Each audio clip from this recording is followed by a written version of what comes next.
චලනය වෙනවා. අපි මේ ඇඟිල්ලෙන් මෙයා මේක මේ අපි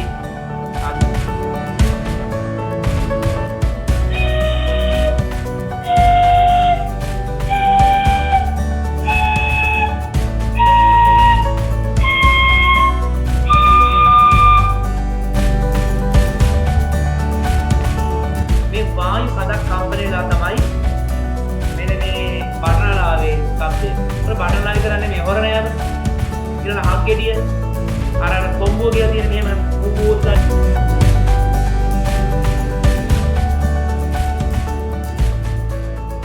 ආයිබෝවන් සුබ දවසක් වේවා දුර පුතාලත් සිළු දෙනාටම ඉතින් 8 වසර විද්‍යාව අපේ ධ්වනිය පාඩම තමයි පටන් ගන්න සූදානම් වෙලා ඉන්නේ අද මේ ධ්වනිය කියලා කියන්නේ ශබ්දය සඳහා හේතු වන ශක්ති විශේෂය. ඒ කියන්නේ ශබ්දය කියලා අපිට මේ කනට දෙයක් ඇහෙනවනේ. දැන් මම මේ කතා කරන දේ ඔයාලට ඇහෙනවා. ඒ ඇහෙන්නේ ධ්වනි ශක්තිය නිසා. හැබැයි හැම ධ්වනි ශක්තියක්ම වගින් අපේ කනට ශබ්දයක් ඇති වෙන්නේ නැහැ. හැබැයි අනිවාර්යෙන් ශබ්දයක් ඇහෙනවා නම් එතන ධ්වනි ශක්තිය කියන එක තියෙනවා. මේ කොහොමද මේ ධ්වනිය ඇති වෙන්නේ? ධ්වනිය ඇති වෙන්න නම් අනිවාර්යයෙන්ම කම්පනය කියන එක වෙන්න ඕනේ. කම්පනය කියන එක ඔයාලා දන්නවා. කම්පනය කියන එක දැනගන්න පුළුවන් ලේසිම ක්‍රමය තමයි ඔයාලගේ බෙල්ලට අත තියා ගන්න ඕනේ. මම මෙන්න මේ කියන විදිහට ඔයාලගේ බෙල්ලට දැන් මගේ බෙල්ල මෙන්න මෙතන මේ කොටස මෙන්න මෙතනට අත තියා ගන්න ඕනේ. මෙතනට අත තියාගෙන දැන් කවුරුත් මයික් ඔන් කරන්න එපා. මයික් ඔන් කරන්නේ නැතුව අපි කතා කරමු. මෙතනට අත තියාගෙන බෙල්ලට අත තියාගෙන ඔයාලා ආ කියන බලන්න. ඔයාලා බෙල්ලට අත තියාගෙන ආ කියලා කියන බලන්න. ඔයාලගේ අතට මොකද්ද දැනුනේ කියලා මට කියන්න ඊට පස්සේ. දැන් එහෙම බෙල්ලට අත තියලා ආ කියලා කිව්වනම් එහෙම නැත්නම් මොනවා හරි වචන ටිකක් කතා කරා නම් ඔයාලගේ අතට දැනුන දේ මට කියන්න ඉක්මනට. දෙදරීමක්. දෙදරීමක්. තව මොනවද දැනුනේ? නිකන් අත කම්පණය වීමක්. ඔව්. අත නිකන් වයිබ්‍රේට් වෙනවා වගේ. අර ඔයාලගේ ෆෝන් එකේ කෝල් එකක් එනකොට වයිබ්‍රේට් වෙනවා ගාලා යන්නේ අත නිකන් දෙදරනවා වගේ නේ. ආන්නේ. කම්පණය. අන්න ඒක තමයි අපි කියන්නේ කම්පණය කියන්නේ. කම්පණය කියන්නේ මොකද්ද කියලා අහුවොත් අපිට කියන්න බෑනේ බෙල්ලට අත තියලා කෑ ගැහුවම දැනෙන දේ කියලා නේද? බෙල්ලට අත තියලා කෑ ගැහුවම අතට දැනෙන දේ කම්පණය කියලා කිව්වට හරියන්නේ නැහැ. අපි කියන්නේ මොකද්ද? මේ කම්පනය කියන්නේ දෙපසට චලනය වීමක්. හැබැයි ඒක වේගයෙන් චලනය වෙනවා. දැන් මල් ළඟ තියෙනවා මේ උපකරණය. මේක මොකද්ද? මේක මේ මල් ළඟ තියෙන ඉලෙක්ට්‍රොනික දුරු තරාදිය. දැන් මෙයා මේ දෙපැත්තට පැද්දෙනවා. ඔයාලට පේනවද? මෙයා මේ දෙපැත්තට පැද්දෙනවා. මේකට අපි කියන්නේ දෝලනය. ඕක දෝලනය. හරි? ඕක දෝලනය. හැබැයි අපි අඩි රූලක් අරගෙන ඒක මේ තුලදී අතින් ගැහුවොත් අපිට පේනවා මේක ඩර් ගාලා හද්දයක් එනවා වේගයෙන් දෙපසට චලනය වීමක් අපිට පේනවා. ඒකට අපි කියනවා කම්පනය කියලා. මේ තියෙන්නේ කියත් පටියක්. මම මේක වලට කම්පනය කරලා පෙන්නනවා.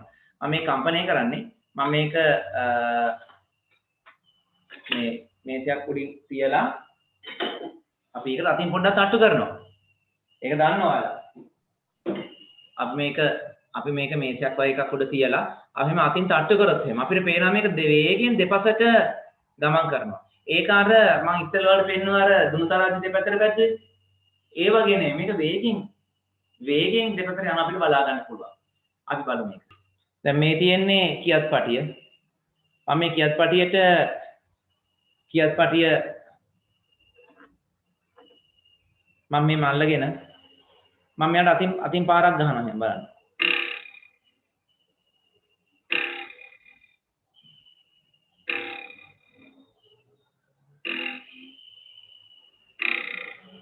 ඔයාලට පේනවා මේක වේගයෙන් දෙපසට චලනය වෙනවා.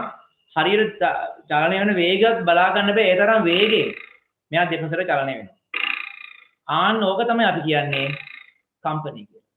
මේක තමයි අපි මේ කම්පනය කියලා හඳුන්වන්නේ. ඔන්න මතක තියාගන්න. එතකොට අපි අර ඉස්සෙල්ලා දැකපු දේ තමයි දෝලණය කියන එක. ඒක හිමීර දෙපැත්තට පැදෙන අපිට 1යි 2යි 3යි 4යි කියලා ගණන් කරන්න පුළුවන්. හැබැයි මේ කියත්පටිය අපි මෙහෙම කම්පණය කරාම අපිට 1 2 3 4 කියලා ගණන් කරන්න බෑ. ඒක වේගෙන් දෙපැත්තට ගමන් කරනවා.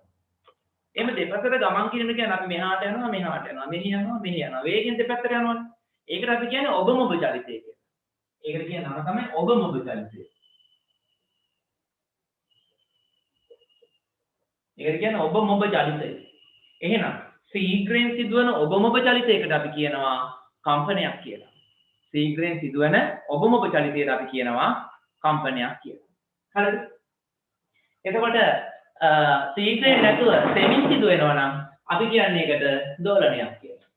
දැන් ඔන්න අපි මෙහෙම නූලක එල්ලපු ගල් කැටයක් හරි මොකක් හරි තියෙනවා. අපි අතින් තට්ටුවක් දැම්මට පස්සේ එයා මොකද වෙන්නේ? එයා මෙන්න මේ වගේ මේ පැත්තට හිතන්න ඔන්චිල්ලා කියලා දැන් මේ අවුරුදු කාලේ ඔන්චිල්ලා පදින්න නැතිනේ. මේක මෙහාට යනවා. ආයතරයක් මේක මෙහෙන් පැදිලා මේ පැත්තට එනවා. නේ. එතකොට මෙයා ඉන්නේ A කියන පිහිටීමේ නම් මේක අපි මේක O කියලා ගමු. මෙයා ඉන්නේ O කියන පිහිටීමේ නම් මේක A දක්වා නම් මේක B නම් O වලින් නම් A ට යනවා. ආයි A වලින් නම් B දක්වා එනවා. B වලින් නම් නැවත O දක්වා එනවා. ඔන්න ඔහම එකතරයක් පැදිලා ගියොත් ඔන්න ඔහම එකතරයක් පැදිලා ගියොත් O ගින් නම් A ට ගියා. A ගින් නම් ආයි B ට ආවා. B ගෙන් ආයි O ට ආවා. ඔන්න ඔහම එකතරයක් ගියොත් එහෙම අපි ඔකට කියනවා එක දෝලනයක් කියලා. ඒකට අපි කියන්නේ එක දෝලනයක් කියලා. ඔන්න කියත්පටිය ගත්තොත්. කියත්පටිය මම ඒක හඳිනවා.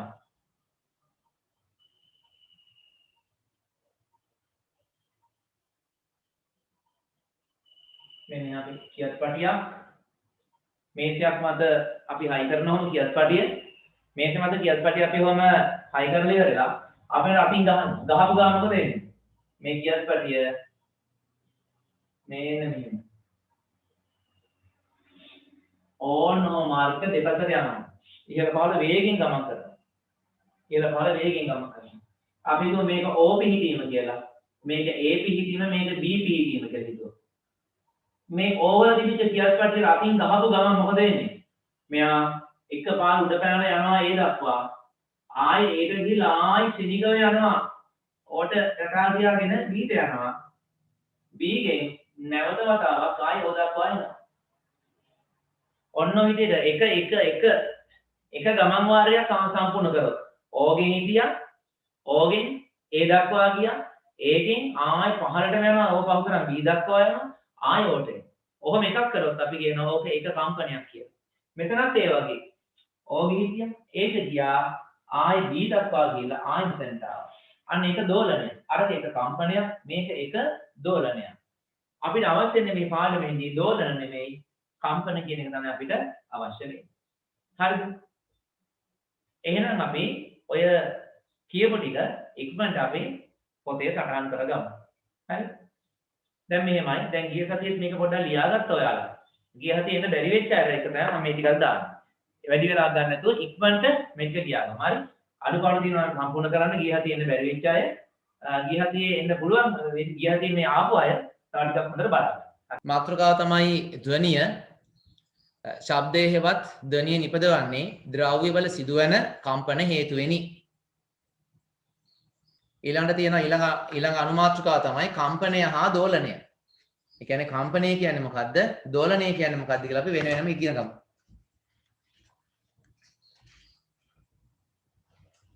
කම්පනය හා දෝලනය.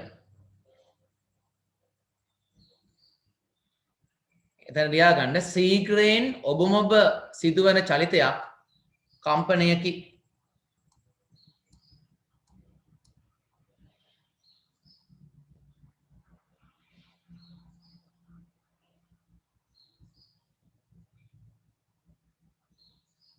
ශීඝ්‍රයෙන් ඔබමොබ සිදුවන චලිතයක් කම්පනයකි.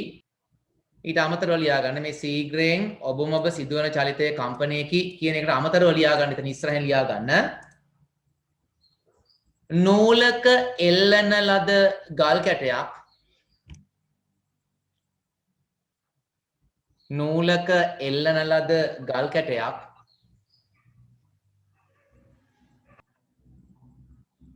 කමාවක් නූලක එල්ලන ලද ගල් කැටයක් යදාල් කමාවක් ඔන්චිල්ලාවක චලිතය නූලක එල්ලන ලද ගල් කැටයක් කමාවක් ඔන්චිල්ලාවක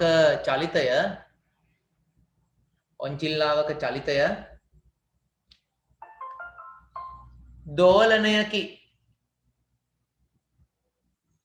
අපි මෙතෙන්ට ඇඳගමු දෝලනයට අදාළ රූප සටහන මෙතෙන් ඇඳගමු සර් එතන ආයි කියන්නකෝ. නූලක එල්ලන ලද ගල් කැටයක්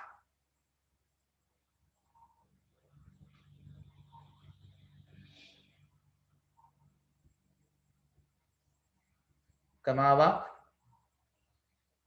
නූලක එල්ලන ලද ගල් කැටයක් කමාවක්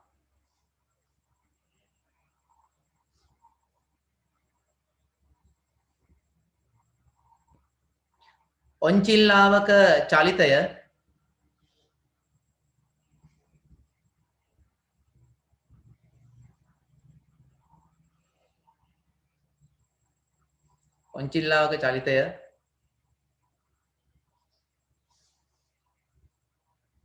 දෝලනයකි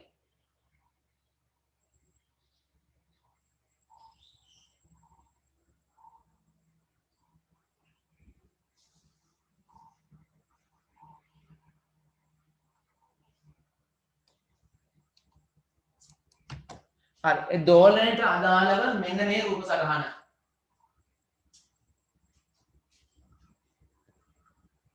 දෝලනයට අදාළව මෙන්න මේ රූප සටහන අඳගන්න ඉක්මනට දෝලනයට අදාළව මේ රූප සටහන ඉක්මනට අඳගන්න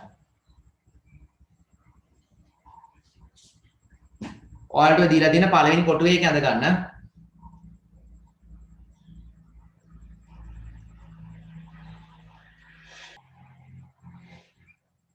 හරි ඊළඟට ලියා ගන්න ඒ රූපය ඇඳලා ඉවරයි ඊළඟ ලියා ගන්න මේසයක් මත කියත් පටියක් තබා අතින් තට්ටු කළ විට එය කම්පණය වේ මේ ටික ලියන්න එපා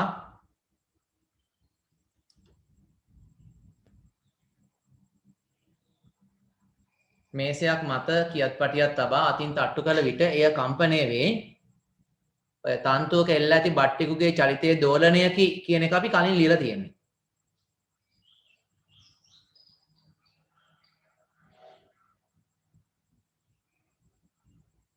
ඊළඟ ලියන්න ධ්වනිය ඇතිවීම සඳහා බලපාන්නේ කම්පනයයි. ධ්වනිය ඇතිවීම සඳහා බලපාන්නේ කම්පනයයි.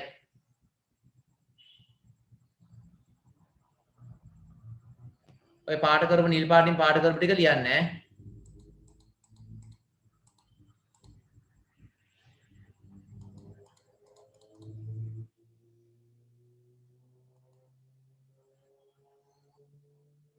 අපි ඊළඟට යටින් ඇඳගමු කම්පණයට අදාළ රූප සටහන මෙන්න මේ රූප සටහන ඊළඟට ඇඳගන්න ඕන මේ රූප සටහන කියත් පටිය කම්පණය කරපු අවස්ථාවට අදාළ රූප සටහන ඇඳගන්න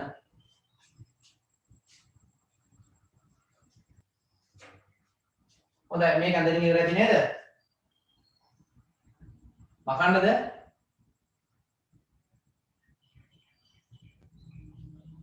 අවුරුද්ද ගන්න. हाँ सर हाँ सर हाँ सर हाँ सर හරි මේ ඔන්න දැන් බලන්න දැන් මේ ඔයාලා දැක්කහට කියත් පටිය කම්පණය වුණා ඔයාලට ගණන් කරන්න පුළුවන් දෙයක් කොච්චර වාරයක් කම්පණය වුණාද කියලා අර ඔයාලා දැක්කම නම් කියත් පටිය කම්පණය කරලා පෙන්නනවා ඔයාලට ගණන් කරන්න පුළුවන් වුණා දෙයක් කොච්චර වාරයක් කම්පණය වෙනවද කියලා දැන් වැඩි ඕනේ නැහැ ඔයාලා නිකනට ඔයාලා තියෙන අඩිරුලක් කියත් පටියක් මෙහා මේසයක් උඩ තියලා එහෙම කම්පණය කරලා බලන්න කම්පණය කරාම කීතරයක් මේක දෙපැත්තට පැද්දුනාද කියලා අපිට හොයන්න බෑනේ ගණන් කරන්න බෑනේ හැබැයි අපිට මෙහෙම පුළුවන් ඔන්චිල්ලාවක් නම් පැද්දෙන වර්ගන 1යි 2යි 3යි කියලා අපිට ගණන් කරන්න පුළුවන් නේ මේක ගණන් කරන්න බෑ ඇයි ඒක ඒ තරම් ශීඝ්‍රයෙන් ඒ තරම් වේගෙන් මේ ඔබවම චලිතය සිදු වෙනවා එතකොට මේ කොච්චර වේගයෙන් සිදු වුණා වෙන්නේ මොකද්ද මේ O කියන පිහිටීමේ හිටපු කෙනා මේ O කියන පිහිටුමේ හිටපු කෙනා A දක්වා යනවා A දක්වා ගිහිල්ලා ඒක ආසනයක් පහළට එනවා O පහු කරගෙන B දක්වා යනවා B ට ගිය එක නා ආයි O ට එනවා. ඔන්න ඔක තමයි එක කම්පනයක් කියලා අපි කියන්නේ. O ගෙන් පටන් අරන් A ට යනවා A ගෙන් පටන් අරන් ආපහු හැරිලා B ට එනවා B ගෙන් පටන් අරන් O ට එනවා. ඔන්න ඕක කියනවා අපි එක කම්පනයක් කියලා. පැහැදිලිද ඒක තේරුණාද? දැන් ඔන්න ඔයාලගේ මම පොඩි ප්‍රශ්නයක් අහනවා එහෙනම් හරි. ඔන්න දැන් මේ කියත් පටියක් හයි කරලා තියෙන්නේ මෙන්න මේ මේසෙට උඩ පැත්තට හයි කරලා තියෙන හරි. මොකක් හරි ලී කුට්ටියක් හරි මොකක් හරි එකක් අරගෙන කියත් පටිය දැන් හයි කරලා තියෙන උඩට කියත් පටියේ තියෙන උඩ පැත්තට මේක දැන් අතින් මෙහෙම ගහනවා. මේක දැන් අතින් ගහනවා. අතින් ගැහුවම අපිට පේනවා මෙයා මෙන්න මේ පැත්තට මෙහෙම යනවා. මෙයා මේ පැත්තට ඔන්න ඔය දෙපැත්තට යනවා වගේ පේනවා. හරිද? මම මේකට මම දානවා ඉලක්ක. මේක 1 මේක 2 මේක 3. මට කියන්නේ එක කම්පනයක් සිදු වෙනකොට මොන පිළිවෙලටද ගමන් කරන්නේ? දැන් මෙතන නම් ඕගෙන් පටන් අරන් A ට ගියා. A ගෙන් A ඉඳන් B ට ගියා. B ගෙන් නැවත O ට ආවා. එහෙනම් මෙතන කම්පනය මට කියන්න ඔයාලා. මොනවද පැහැදිලි ලොකුට දාන 1 2 3. මේ කම්පනය වෙන ආකාරය කියන්න මට. දෙකේ ඉඳන් එකට යනවා. දෙකේ ඉඳන් එකට යනවා. ඊට පස්සේ එකේ ඉඳන් එකට යනවා. එකට එනවා. ආයි දෙකට එනවා. එකේ ඉඳන් තුනට යනවා ආයි දෙකට යනවා. අන්න රයිට්. දැන් තේරිලා වාට. දෙකේ ඉඳන් එකට යනවා. එකේ ඉඳන් තුන දක්වා යනවා. තුනේ ඉඳන් නැවත එකට එනවා. ඕන ඕක අපි එක කම්පනයක් කියලා හඳුන්වනවා. ඕක මෙහෙමත් තියෙනවා. හරිද? මෙන්න මෙහෙම කියන්නත් පුළුවන්. එක කම්පනයක් කියන්නේ මොකක්ද කියලා අහුවා. එකේ ඉඳන් තුනට යනවා. තුනේ ඉඳන් නැවත එකට එනවා. හැබැයි ඒක සයිඩ් එකේ. එතකොට පැත්තකින්. අපි පැත්තකින් නම් බලනවා වගේ. හරි එතකොට මැද ඉඳන් මෙතෙන්ට ගියේ අත හැරලා. හරි? එහෙම ගන්නත් පුළුවන්. එහෙම වැරද්දක් නැහැ. හැබැයි හරිම විදිය තමයි මොකද්ද? මැදින් පටන් අරන් මෙහාට ගිහිල්ලා ආයෙ පැත්තට ගිහිල්ලා ආයෙ මෙතනට එනවා. හරි? ඔයාලා විභාගෙට යනවනේ පේපර් එකේ එහෙම ලියන්නේ මෙහෙම කොහොමද? මැදින් පටන් ගන්නවා. ඕකෙන් පටන් අරන් A ට යනවා. ඒකෙන් පටන් අරන් B ට යනවා. B ගෙන් පටන් අරන් O ට යනවා කියලා දැනට ඒ විදිහට ලියන්න පුරුදු වෙලා ඉන්න. හරි. ඔතන එහෙනම් ඔය රූප සටහන ඇඳලා ඉස්සරහින් අපි ඔය එක කම්පනයක් සිදුවන ආකාරය ලියාගමු. එතකොට දැන් මෙහෙම එකක් තියෙනවා. හරිද? දැන් අපි හිතමු මේ කියත් පටිය තත්පර එකකදී මේ විදිහේ කම්පන 15ක් කරා කියලා. තත්පර එකකදී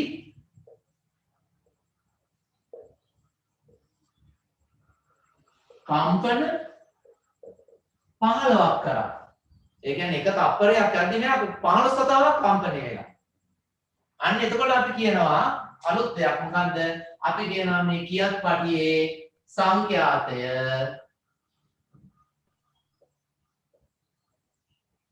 ඔන්න කියත් පටියේ සංඛ්‍යාතය හර්ට්ස් 15යි කියලා කියනවා. කියත් පටියේ කම්පන සංඛ්‍යාතය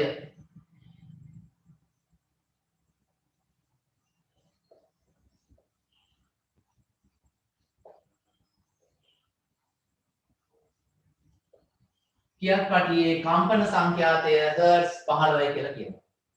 හරි. ඔන්න දැන් මම තව පොඩි ප්‍රශ්නයක් අහනවා ඔයාලට. කියත් පටියක් කම්පණය කරාම එක තත්පරයකදී කම්පන 12ක් වුණා. එක තත්පරයකදී කම්පන 12ක් වුණා නම් එයාගේ සංඛ්‍යාතය කොච්චරද? හර්ට්ස් 12යි. හොඳයි. හර්ට්ස් 12යි. හරි. ඔන්න දැන් පොඩ්ඩක් වෙනස් කරලා අහන ප්‍රශ්නේ. එක තත්පරේ නෑ. තත්පර දෙකකදී කම්පන 30ක් වුණා නම් මෙයාගේ සංඛ්‍යාතය කීයද? 15යි.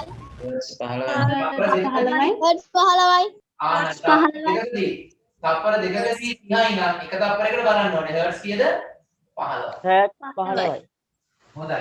එහෙනම් ඔය ඉක්මනට ලියාගමු. ඔය සටහන අපි ඉක්මනට ලියාගමු. මෙතන තියෙනවා O පිහිටුමේ මෙතන මේ වියන්න නෙමෙයි පිහිටුම මේ හැමතැනම තියෙන වියන්නක් ඇදිලා. O පිහිටුමේ පවතින කියත් පටිය A පිහිටුම දක්වා ගමන් කර ආපසු හැරී B දක්වා ගොස් ආපසු එහෙම නැත්නම් නැවත O වෙත පැමිණීම එක් කම්පනයක් ලෙස හඳුන්වයි.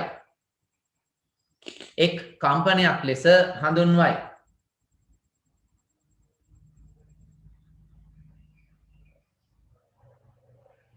යනුලා කරලා යටින් ලියා ගන්න.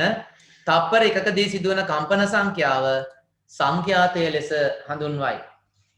තප්පර එකකදී සිදුවන කම්පන සංඛ්‍යාව සංඛ්‍යාතය ලෙස හඳුන්වයි. එතකොට අපි දන්නවා එක තප්පර එකකදී සිදුවන කම්පන වාර ගණන අපි කියනවා එයාගේ සංඛ්‍යාතය. එහෙම නැත්නම් තව ක්‍රමයක් තියෙනවා. ඔකට ඒකක කාලයකදී සිදු කරන කම්පන ගණන අපි ඉස්සරහට ලොකු පන්තිවලදී කියන්නේ එහෙම. ඒකක කාලයකදී සිදු කරන කම්පන ගණන කියලා තමයි අපි කියන්නේ. දැනට තප්පරයකදී සිදු කරන කම්පන ගණන කියලා කිව්වට වැරද්දක් නැහැ. හරිද? දැන් මේක අපි කිව්වා මේක හර්ට්ස් වලින් මානින්නේ මේ හර්ට්ස් වලින්. හර්ට්ස් වලට දෙනවා සංකේතයක්. හර්ට්ස්. හර්ට්ස් වලට තියෙනවා සංකේතයක්. ඒක තමයි කැපිටල් H එක සිම්පල් Z. කැපිටල් H එක සිම්පල් Z. හරිද? එතකොට හර්ට්ස් 15යි කියලා ලියනවනේ. මේ බලන්නකො මේ හර්ට්ස් 15යි කියලා මෙතන ලියවනේ. හර්ට්ස් 15යි කියලා ලියනවා නම් අපි ඔක ලියන්නේ සංකේතයෙන් කොහොමද? 15යි H Z කියලා අපි ලියන්නේ. හර්ට්ස් 15. එතකොට මෙන්න මේකත් ඔයාලා මතක තියාගන්න. හර්ට්ස් 1000 හර්ට්ස් 1000 සමාන වෙනවා 1යි කිලෝහර්ට්ස්. දැන් අර ග්‍රෑම් 1000 කිලෝග්‍රෑම් එකයි මීටර 1000 කිලෝමීටර එකයි. හරිද? ආන් ඒ වගේ හර්ට්ස් 1000 කිලෝහර්ට්ස් එකයි. හරි? හර්ට්ස් 1000 කිලෝහර්ට්ස් එකයි. ඊළඟට තව තියෙනවා 1000යි මෙන්න KHZ. ඒ කියන්නේ කිලෝහර්ට්ස් 1000. කිලෝහර්ට්ස් වලින් 1000ක් ගත්තොත් ඒක සමාන වෙනවා මෙගාහර්ට්ස් එකකට. ඔය ඒකක පරිවර්තන ඕවත් මතක තියාගන්න ඕනේ. හර්ට්ස් 1000 කිලෝහර්ට්ස් 1යි කිලෝහර්ට්ස් 1000 මෙගාහර්ට්ස් 1යි. එහෙනම් මේකත් අපි ඉක්මනට ලියාගමු. හරිද? මේකත් අපි ඉක්මනට ලියාගමු එහෙනම්.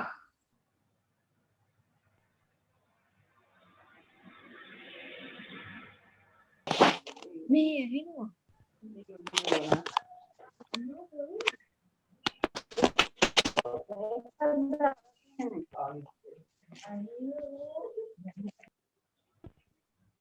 එතකොට දැන් ඔයාලට මේ මම කියන දේවල් ඇහෙන්නේ කොහොමද? මම මේ කියන දේවල් වලට ඇහෙන්නේ කොහොමද?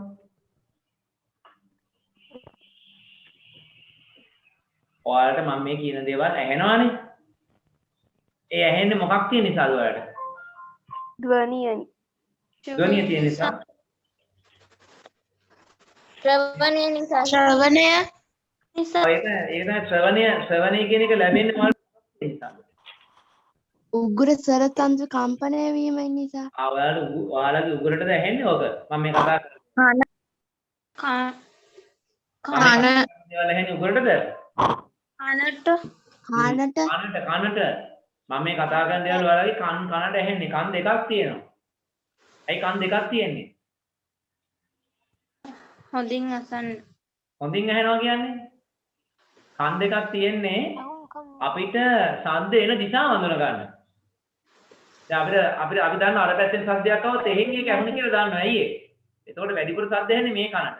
උඩ මොලේ මගින් හඳුනා ගන්න අර පැත්තෙන් ඇහුනේ කියලා. හරිද? මේ වැඩිපුර ශබ්දයක් මෙහෙන් ඇහෙනවා මේ පැත්ත. ඒක හොයාගන්න පුළුවන්. මේ කන් දෙකක් පිහිටන්නේ ශබ්දයේ එන දිශාව හඳුනා ගැනීමට. හොඳින් ශ්‍රවණය කියන එකට වඩා ගොඩක් ඒකට ගැලපෙන එක මොකද්ද? ශබ්දයේ එන දිශාව හඳුනා ගන්න. දැන් ඉස්සරහට 9 වසුදු ගන්න S දෙකක් තියෙනවා කියලා. S දෙකක් තියෙන ත්‍රිමාන දෘෂ්ටියට. ඒ කියන්නේ මේ ඈත තියෙන වස්තුන්ගේ උස දිග පළල කොච්චර දුරින්ද තියෙන්නේ ඒ ඔක්කොම දැනගන්න පුළුවන්. කවුරු හරි එනවනම් ඒක සමාජ ඉස්සර දෙන්නේ අහකට යනවද? ඒ ඔක්කොම අඳුනගන්න හැකියාව ලැබෙනවා ත්‍රිමාන දෘෂ්ටිය කියන එක. ඒකට ඇස් දෙකක් තියෙන්න ඕන. එතකොට මේ ශ්‍රවණේට කොයි පැත්තෙන්ද ශබ්දය ආවේ කියලා අඳුන ගන්න තමයි කන් දෙකක් පිහිටන්නේ. හරි. එතකොට මේ ශ්‍රවණය කොහොමද ලැබෙන්නේ? ශ්‍රවණය ලැබෙන ක්‍රමය තමයි මෙන්න මෙහෙම. මේ අපේ තියෙනවා මේ බාහිර කම්පෙත්ත. මේ මගේ මේ තියෙන කම්පෙත්ත. ඔයාලා ඉදින්නේ කරාබු දාන්න ඒක තමයි කම්පෙත්ත. හරි? මේකට කියනවා කම්පෙත්ත. කම්පෙත්තෙන් පස්සේ ඔයාලට පේනවා ඇතුළට සිදුරක් තියෙනවා කියලා. සිදුර විතර ඔයාලට පේන්නේ. සිදුර අතේ තියෙන අපේ නෑ නිකන් එහාට මෙහාට වංගු දාපු සිදුරක් තියෙනවා වගේ තමයි පේන්නේ. මේ බාහිර තියෙන ශබ්ද තරංග ඔක්කොම ඒක රාශී කරලා එකතු කරලා මෙයා මොකද කරන්නේ? මේ සිදුර තුරට යොමු කරනවා. මෙහෙන් එන ශබ්ද තරංග ඔක්කොම මෙහෙන් එන ශබ්ද තරංග මේ ඔක්කොම ශබ්ද තරංග මෙයා මොකද කරන්නේ? කම්පෙත්ත මගින් එකතු කරලා මේ බාහිර ශ්‍රවණ නාලය කියලා අපි කියන්නේ මේකට. එහෙම නැත්නම් කනේ සිදුර තුරට යොමු කරන. ඒක මොකද වෙන්නේ? මේ ධ්වනි තරංග ගිහිල්ලා මේ බාහිර ශ්‍රවණ නාලයේ කෙලවර ඉන්නවා තුනී පටලයක් තියෙනවා. ඔකට අපි කියන්නේ කර්ණ පටහ පටලය. දැන් ඔයාලගේ වචනෙන් කිව්වොත් කම් බෙරය. එහෙම එකක් අහලා තියෙනව නේද? කම් බෙරය. තවර කියන්නේ කන් අඩිය පැලෙන්න ගැහුවා කියන්නේ. ඒ කන් අඩිය කියලා කියන්නේ තෝක තමයි. මෙන්න මේකට අපි කියන්නේ කර්ණ පටහ පටලය. ওই කර්ණ පටහ පටලය කම්පණය වෙනවා. කර්ණ පටහ පටලයේ කම්පණය වෙනකොට ඕකත් එක්ක සම්බන්ධ අස්ථි තුනක් තියෙනවා. මුද්ගලිකාව, නිගාසය, දරණකය කියලා අස්ථි තුනක් තියෙනවා. ඒවා ගැන මෙන්න විස්තර අටේදී උගන්වනවා. ඒ අස්ථි කම්පණය වෙලා අවසානයේ මේක ඇතුලේ තියෙනවා මෙන්න මෙහෙම අර ඉතින් රවුම් මුළු බෙල්ලේගේ හැඩය වගේ කොටසක් තියෙනවා. ඔකට කියන්නේ අපි කර්ණ සංකය. කර්ණ සංකය. මේ අස්ථි වලින් අවසානයේ මේ කම්පණය නිසා මේ කර්ණ සංකය කියන එක කම්පණය වෙනවා. මේ කර්ණ සංකේ කම්පණය වුණාට පස්සේ ඕක ඇතුලේ තියෙන ස්නායු වලට දැනෙනවා මේ කම්පණය. එයා මොකද කරන්නේ? ඒ ස්නායු මගින් ඒ ශබ්දයේ අදාළ සංවේදනය අපේ මොළයේ අදාළ ස්ථානය කරා ගෙනියනවා. එතකොට මොළයේ මගින් මේක ශබ්දයේ විදිහට හඳුනා ගන්නවා. ඔන්න ඔහොම තමයි අපිට ශ්‍රවණය ලැබෙන්නේ. සරලව කිව්වොත් මොකක්ද වෙන්නේ? ධ්වනි තරංගයක් අපේ කනට ඇතුළු වෙනවා. කනට ඇතුළු වුණාට පස්සේ මේ කන ඇතුලේ තියෙන ස්නායු උත්තේජනය වෙනවා. ඒ උත්තේජනය වීම නිසා මොකද වෙන්නේ? ඒ හඬ අපිට ඇහෙන්න පටන් ගන්නවා. ඔය අපේ කන වැඩ කරන ආකාරය මම ඔයාලට ලස්සන වීඩියෝ එකකින් දැන් පෙන්නනවා.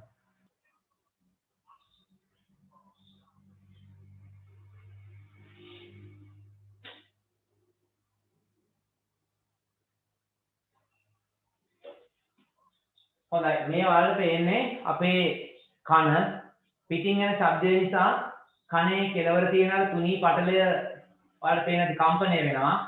ඒක තමයි කර්ණ පටහ පටලය. ඒක කම්පණය වෙනකොට චූටි අස්ථි කීපයක් කම්පණය වෙනවා පේනවා කිව්වට ඔය පේන්නේ. ආන්ගේ අස්ථි කම්පණය වුණාම ඔය නිල් පාටට තියෙන්නේ කර්ණ සංකය කියන කොටස. කර්ණ සංකය කම්පණය වෙනවා. කර්ණ සංකය කම්පණය වෙනකොට ඔය කන ඇතුලේ ඒ කර්ණ සංකය ඇතුලේ තියෙන ස්නායු අග්‍ර විශාල ප්‍රමාණයක් තියෙනවා. ඒ ස්නායු අග්‍ර උත්තේජනය වෙලා ඇති වෙනවා ස්නායු ආවේගයක්. ඒ ස්නායු ආවේගය ශ්‍රවණ ස්නායුව මගින් අපේ මොළයට අරන් යනවා. ඔයාලට දැන් පේන්නේ ඒ ශ්‍රවණයට අදාළ සංවේදනය මොළය දක්වා ගෙනියන ආකාරය. ඒක මොළයට ගියාට පස්සේ අපිට ශබ්දය මොකක්ද කියලා අඳුන ගැනීමේ හැකියාව තියෙනවා. Cause fluid in the ear to move in waves and trigger nerve impulses that the brain interprets as sound. The outer ear functions to funnel sound waves.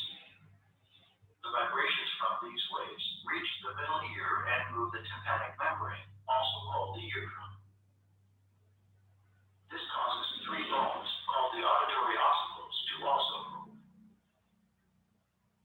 The bones make contact with a fluid-filled structure in the inner ear called the cochlea. The mechanical movements of the auditory ossicles move fluid inside the cochlea.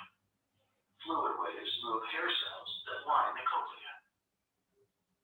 The movement of these cells activates nervous system receptors. Signals are carried through the vestibulocochlear nerve, cranial nerve 8, to the temporal lobe of the brain, where they're interpreted as sound. හොඳයි ලියා ගන්න ශ්‍රවණය කියන මාතෘකාවටදී ධ්වනි තරංගයක් අපගේ කන තුළට ඇතුළු වූ විට ඒ ඇති ස්නායු උත්තේජනය වීමෙන් එම හඬ අපට ඇසීම සිදු වේ.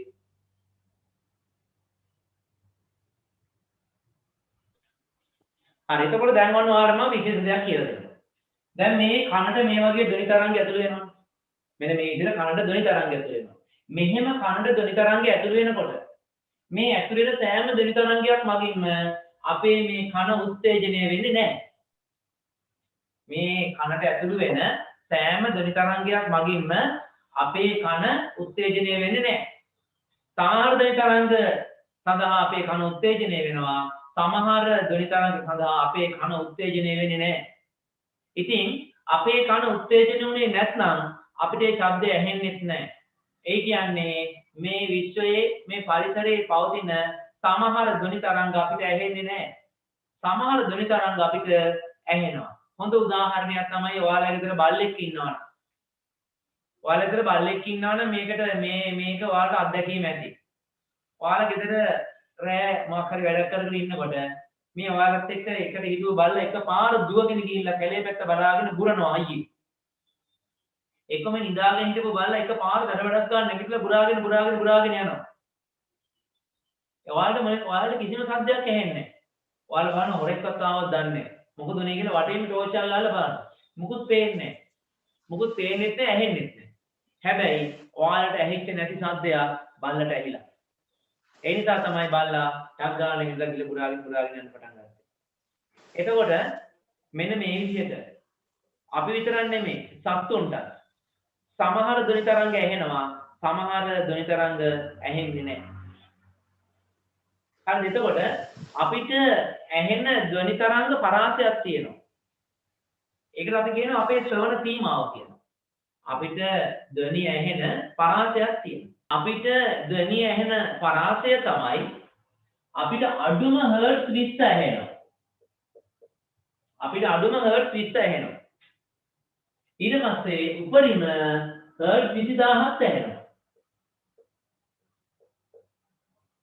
හර්ට්ස් 20ක් ඇහෙනවා, උපරිම හර්ට්ස් 20000ක් ඇහෙනවා. ඒක එතකොට හර්ට්ස් 20ට අඩුව අපිට ඇහෙනවද?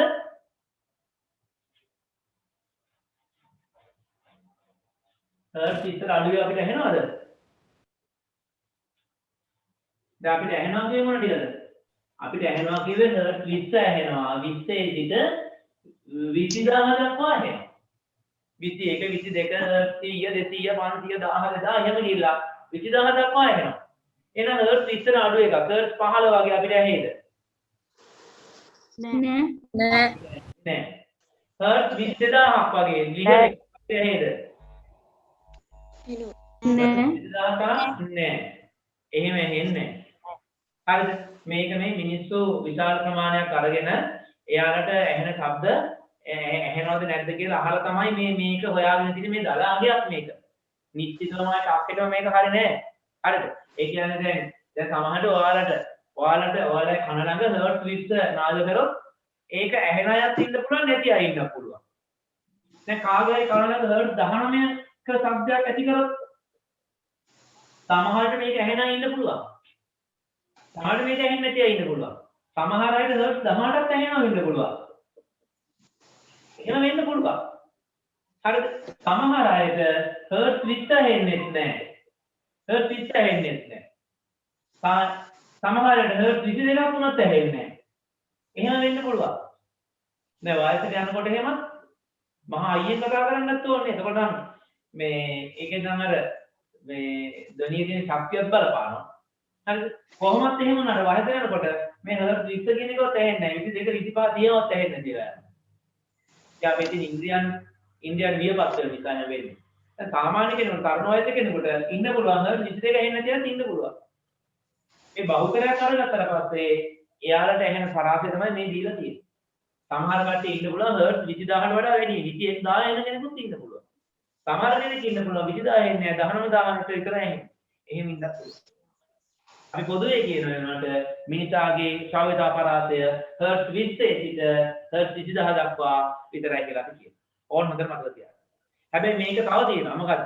සත්ත්ව කොටාසය අනුව මේක වෙනස් වෙනවා. සත්ත්ව කොටාසය අනුව කියන්නේ දැන් මිනිසාගේ ඔය විදිය තිබුණාට හරිද?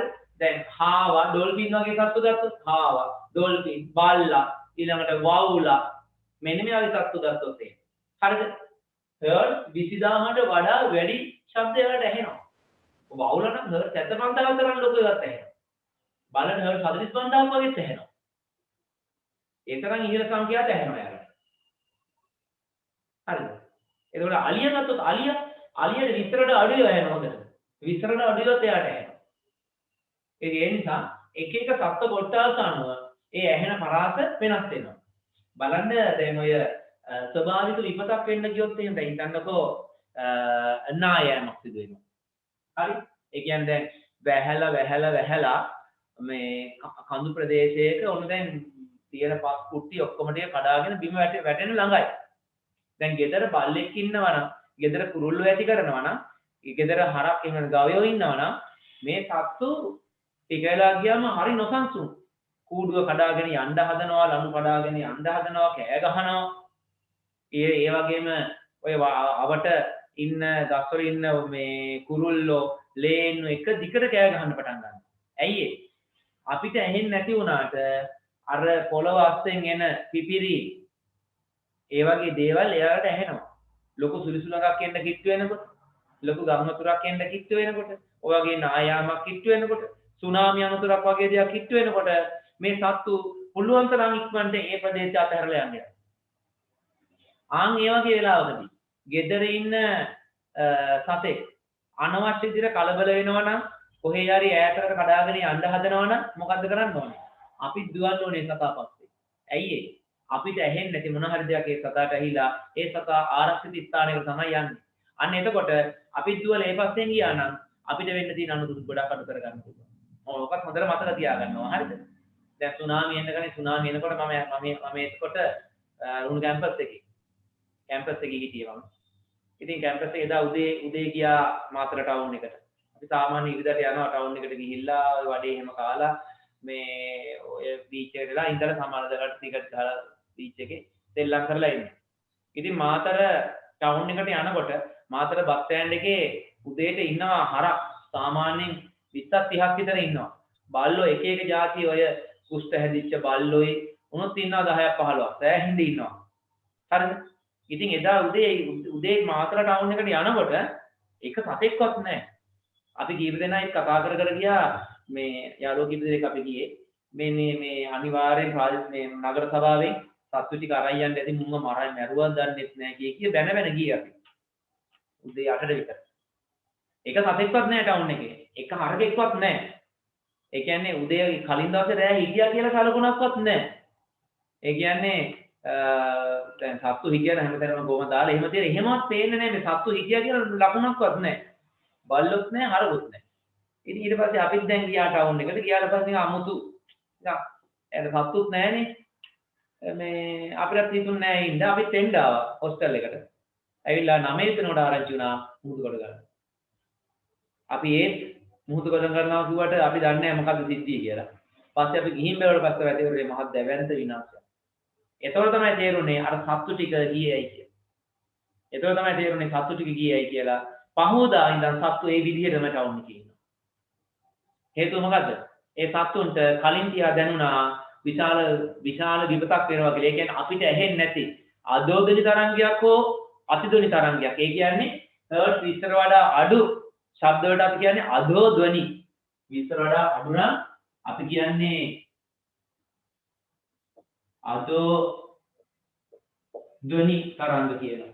20ට 20000ට වඩා වැඩි නම් අපි කියනවා අතිධ්වනි. අන බලන්න.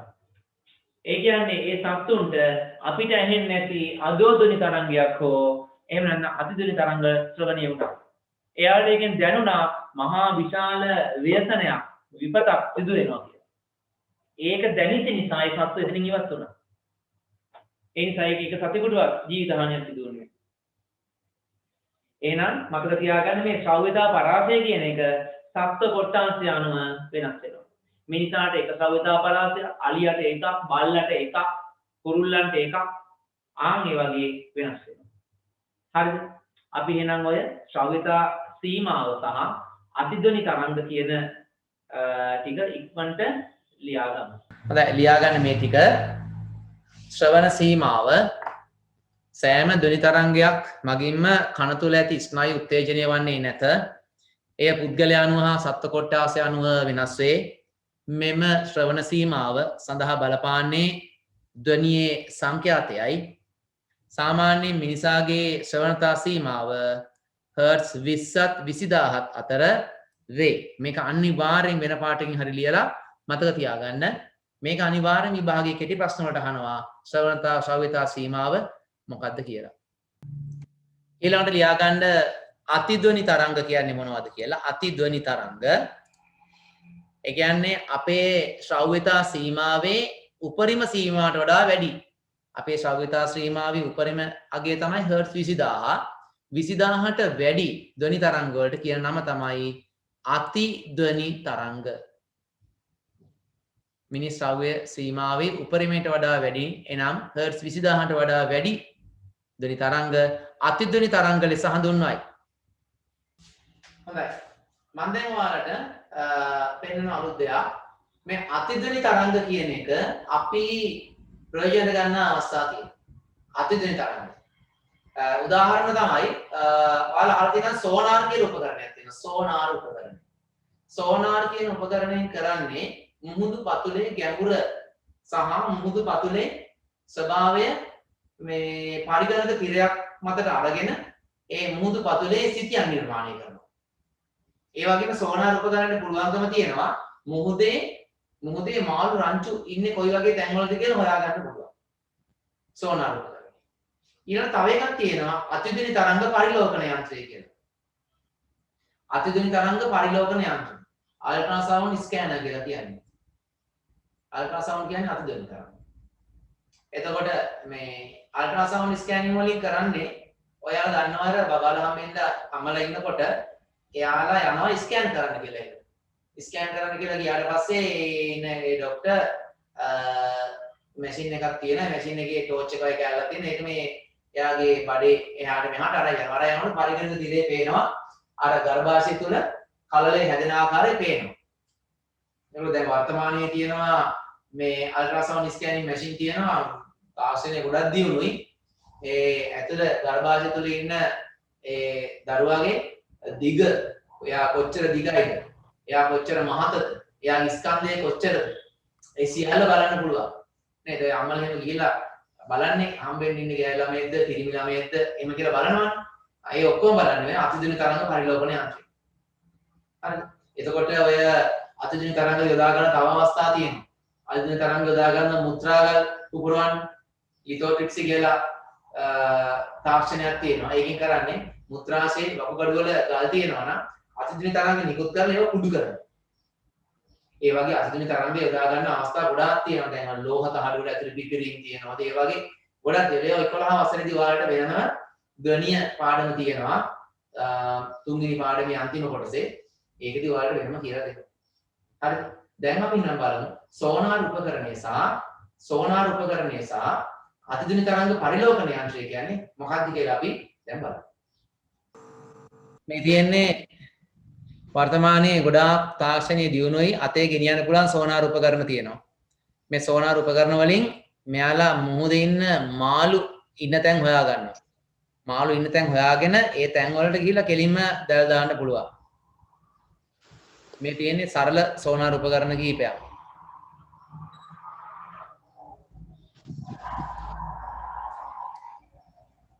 ඔයාලට මෙතන මේ රූපයක් පේනවා. මේ රූපයෙන් පෙන්වන්නේ මොකද්ද? මේ උඩින් යනවා නැවක්. උඩින් යනවා ප්‍රහාරක යාත්‍රාවක්. යටින් යනවා සබ්මැරීනයක්. එතකොට මේ උඩ තියෙන නැවේ එම උඩින් නැවක් කියන්නේ යටින් සබ්මැරීනයක් යනවා. උඩ තියෙන නැව මගින් නිකුත් කරන සෝනාර් තරංග තමයි මේ සුදු පාට ඉරි වලින් පෙන්වන්නේ.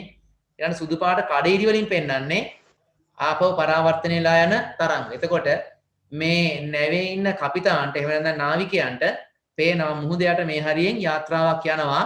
අපි පරිස්සමෙන් යන්න ඕනේ කියලා එයාට ඒක පේනවා.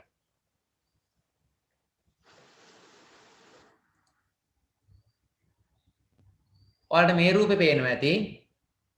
මේ රූපෙදී අර විශාල තල්මහෙක් මුහුද යටින් ගමන් යනවා. යනකොට අර උඩ තියෙන නැවට පේනවා යට මෙන්න මේ වගේ සතෙක් ඉන්නවා කියලා. ඒක හොයාගන්නේ සෝනාර් කියන උපකරණය. ඒකට මුහුදු පතුලට අතිධ්වනි තරංගයක් යොමු කරලා තමයි යාලා ඒක හඳුනාගන්නේ.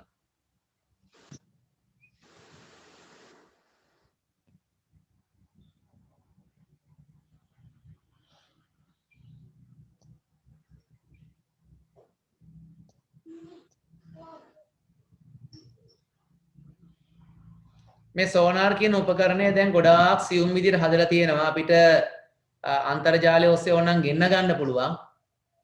මේ තියෙන සෝනාර් කියන උපකරණයේ එක පැත්තකින් අතිධ්වනි තරංගයක් නිකුත් කරනවා. අනිත් පැත්තෙන් පරාවර්තනය වෙලා එන දැන් මේ T අකුර ගහලා තියෙන මේ T අකුර තියෙන පැත්තෙන් ට්‍රාන්ස්මිට්. ඒ කියන්නේ මේ පැත්තෙන් තමයි අතිධ්වනි තරංගය යොමු කරන්නේ. මේ R අකුර තියෙන පැත්තෙන් අතිධ්වනි තරංගය නැවත ග්‍රහණය කරගන්නවා. ඒ අනුව මෙතන මේ තියෙන මේ කූරු හතරක් පේනවා.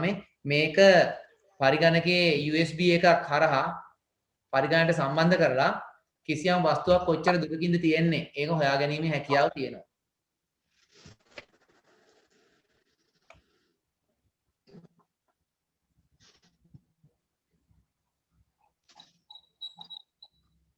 අයියන් මම ඔයාලට පෙන්නන්නම්.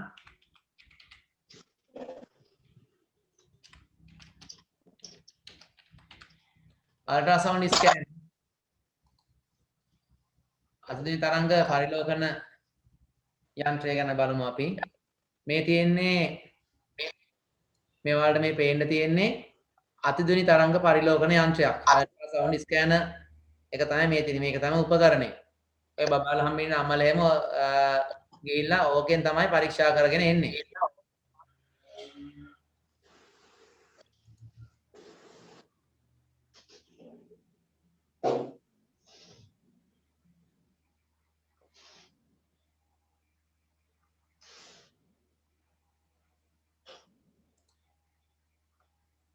එතකොට මෙන්න මේ රූපේ බලන්න. මේ රූපෙන් මේ පෙන්වන්නේ මේ කළු පාටට පේන්නේ ගර්භාෂය තුල ඒ කලලය හැදෙන ආකාරය. ඒ අම්මගේ බඩේ මේ ඒ කලලය කොහොමද හැදෙන්නේ කියලා බලන්න පුළුවන් ওই විදිහට. ඒක දැන් අපි අතිධ්වනි තරංගවල ප්‍රයෝජන ඉගෙන ගත්තා.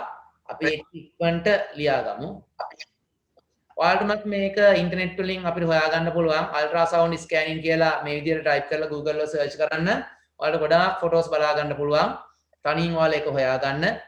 දැන් ඔයාලා ෆෝන් එක පාවිච්චි කරන්න දන්නවා, ඉන්ටර්නෙට් යන්න දන්නවා. ඉතින් ඉන්ටර්නෙට් එකේ ගිහිල්ලා එක එක විකාර රූප හොයනට වඩා මේ වගේ දේවල් හොයන එක වටිනවා ගොඩක්. අල්ට්‍රාසවුන්ඩ් ස්කෑනින් ඊට පස්සේ තව බලන්න පුළුවන් ඔයාලා සෝනාර් උපකරණ ගැන බලන්න පුළුවන්.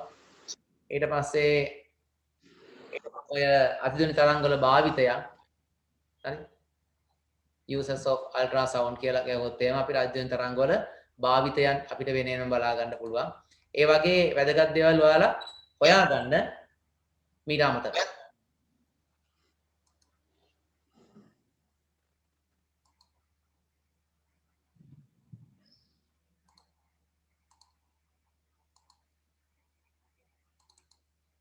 හරි අපි ඉක්මන ලියා ගමු අතිධ්වනි තරංගවල භාවිතයන්. ඔයාලට දෙනවා අපි දෙකක් දෙනවා. සෝනාර් උපකරණය. ඒකෙන් කරන කාර්යය තමයි මුහුදේ ගැඹුර මැනීම, මත්ස්‍යයන් ගවේෂණය කිරීම, මුහුදුපත් වූ නැව්වල සුන්බුන් අනාවරණය කර ගැනීම. ඊළඟට අතිධ්වනි පරිලෝකනය, ඊළඟ අභ්‍යන්තරය පරීක්ෂා කිරීම.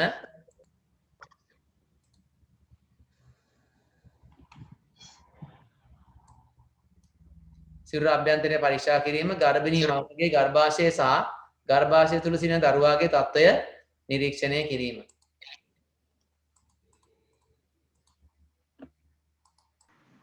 දැන් ඔයාලා අතිධ්වනි තරංග කියන එක දන්නවා. ඒ කියන්නේ හර්ට්ස් 20000ට වඩා අපේ ශ්‍රවණ සීමාවේ උපරිමේ හර්ට්ස් 20000ට වඩා වැඩි ශබ්ද තරංග වලට අපි කියන්නේ අතිධ්වනි තරංග. ඒවා අපේ කනට ඇහෙන්නේ නැහැ. අපේ කනට ඇහෙන්නේ නැති වුණාට අපිට විවිධ කටයුතු සඳහා යොදා ගන්න පුළුවන්. ඊළඟ තවත් ඔයාලා අමතර දැනුම මතක තියාගන්න. ඔය වවුලා වවුලා ගමන් කරනවනේ රැයට. ගමන් කරද්දී එයා ඇත්තටම රැයට S2කින් බලලා නෙමෙයි පාර හොයාගන්නේ. වවුලා රැයට ගමන් කිරීමේදී S භාවිත කරන්න ඉතාම අඩුවෙන්. එයා නිකුත් කරන අතිදොරි තරංගයක්. ඒ අතිදොරි තරංගේ ගිහිල්ලා අවට තියෙන ගස් වැල් වල බාධක වල ගැටිලා ආපහු එනවා. ඒ එන තරංගය නැවතතාවක කන් දෙකට ඇහෙනවා. දැන් බලන්න ඔය සමහර වෙලාවට පොඩි වවුල්ලු ඇවිල්ලා ඔය රෙදි වැල් වල නෙමෙයි එල්ලිලා ඉන්නවා. ඒ එල්ලිලා ඉන්නකොට බලන්න කොච්චර මේක මේ කන් දෙක මේ හොලෝ කන් දෙක එහාට මෙහාට හරවරෝ ඉන්නේ. ඒ මොකක්ද ඒ කරන්නේ යා? එයා අතිදොරි තරංග නිකුත් කරලා අවට තියෙන ගැටිලෙන ශබ්දත් එක්ක එයා බලනවා මේ අවට කවුරු හරි ඉන්නවද? මොකද එයාට කරදරයක් කරන කෙනෙක් ඉන්නවා. නිතරම සෝදිසියෙන් ඉන්නේ යා. බානුගේ චූටි වවුල ඇවිල්ලා එල්ලනානේ කකුල් දෙක ඉල්ලලා ඉන්නවා සමහරට රෙදි වල වලින්. ඒකට බලන්න. එයාගේ තියෙන කන් දෙක ලොකු. එයාගේ ඇඟට වඩා ටික ලොකු කන් දෙකක් තියෙනවා. ඒකට හේතුව තමයි එයාට වැඩිපුර ශබ්ද අහගන්න ඕන නිසා. ඒකට වවුලා රාත්‍රී කාලයේදී ආහාර සොයාගෙන යන්නේ, සතුරන්ගෙන් ආරක්ෂා වෙන්නේ, මාර්ගය පැහැදිලි මාර්ගයක් තෝරගන්න, අතිදොරි තරංග ගන්න. මේක හොඳට මතක තියාගන්න. හරි. ඊළඟ බලමු අධෝධ්වනි තරංගයක් කියන්නේ මොකද්ද? අධෝධ්වනි. අධෝ කියන්නේ පහළ කියන එක. අධෝ කියන්නේ පහළ. හරි. අධෝධ්වනි කියලා කියන්නේ හර්ට්ස් 20ට වඩා අඩු. අපේ ශ්‍රව්‍ය සීමාවට වඩා අඩු. අන්න අපේ ශ්‍රව්‍ය සීමාවට වඩා අඩු ධ්වනි තරංග වලට කියනවා අධෝධ්වනි තරංග. දැන් අලියට අධෝධ්වනි තරංග හොඳ නැහැ. අලියට අධෝධ්වනි තරංග හොඳ නැහැ. ඒකට මතක තියාගන්න භූකම්පනයක් සුනාමියක් වගේ එහෙම නායයක් වගේ අවස්ථාවකදී ඔය දැන් ඔය බල්ලන්ටත් ඕව ඇහෙනවා. ගොඩක් වෙලාවනේ පොළොව දිගේ එන කම්පන තමයි එයාලට දැනෙන්නේ. ඒකට ඒක අධෝධ්වනියක් විදිහට තමයි එන්නේ. අධෝධ්වනි තරංගය. ඒක සංකේතයක් අඩුයි. අපිට ඇහෙන්නේ නැහැ. හැබැයි අනිත් සත්තුන්ට ඒවා හොඳට ඇහෙනවා. හරිද? එහෙනම් අපි ලියාගමු අධෝධ්වනි තරංගයක් කියන්නේ මොකක්ද?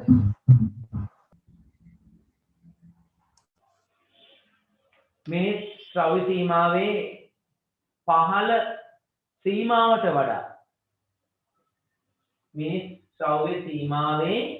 පහළ සීමාවට වඩා අඩු. එහෙනම් හර්ට්ස් 20ට වඩා අඩු ධ්වනි තරංග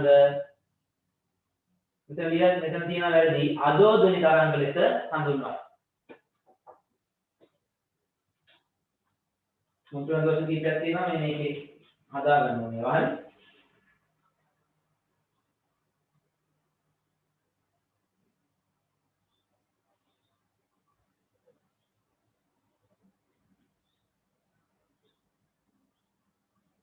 පහළ සීමාවට වඩා අඩු එනම් හර්ට්ස් 20ට වඩා අඩු ධ්වනි තරංග අතිදොරි නෙමෙයි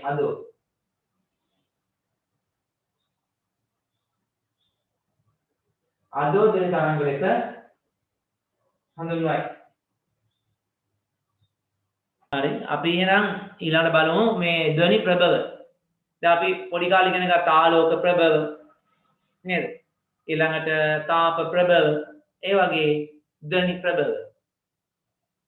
ධ්වනි ප්‍රභවයක් කියලා කියන්නේ ධ්වනිය නිෂ්පාදනය කරන වස්තුවක්. අයන උපකරණයක්. ධ්වනි ප්‍රභව. දැන් මට ධ්වනි ප්‍රභවයක් තියෙනවා මගේ මේ ස්වර තන්ත්‍රණේ යට තියෙන. හැබැයි ඒවා ස්වභාවිකයි. දැන් අපි ගත්තොත් මේ වගේ උපකරණයක්.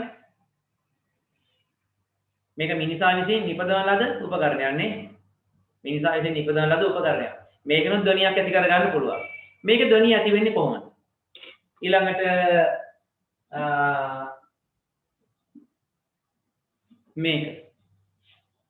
මේක ඔයාලා දන්නවා. මේක සංගීත භාණ්ඩයක් නේද? මේක ධ්වනිය ඇති වෙන්නේ කොහොමද? ඒක ඔයාලා දන්නවා. නේද? තව තියෙනවා විවිධාකාර ධ්වනි ප්‍රභාව අපිට තියෙනවානේ. දැන් මේක ගත්තොත් එහෙම තවත් ධ්වනි ප්‍රභවයක්.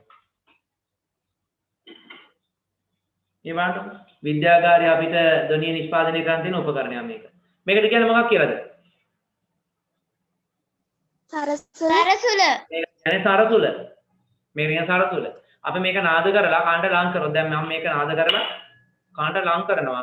මගේ කනට මේ සරසුලේ නාදය ඇහෙනවා. ඔයාලට ඇහෙන්නේ නැහැ. ඔයාලට ඇහෙනවා මෙහෙම කරොත්.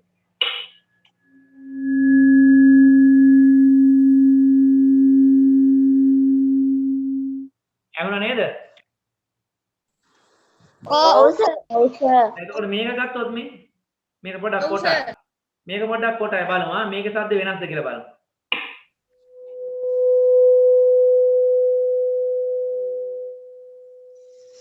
මේකේ සද්ද ටිකක් වෙනස්ද?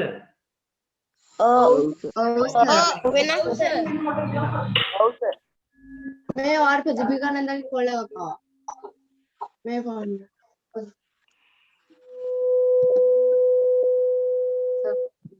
ඔව් මේවා මේ ශබ්දේ නිපදවන උපකරණ වලට අපි කියනවා ධ්වනි ප්‍රභව මේ සාර තුල. මේකේ වෙන්නේ මොකද්ද?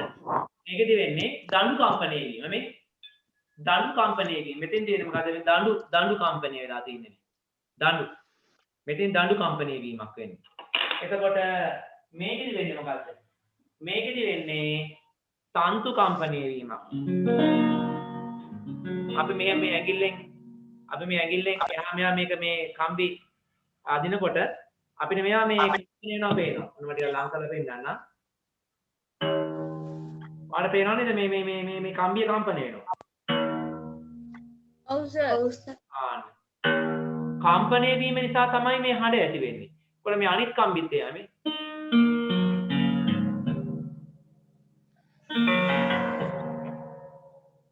මොකද වෙන්නේ?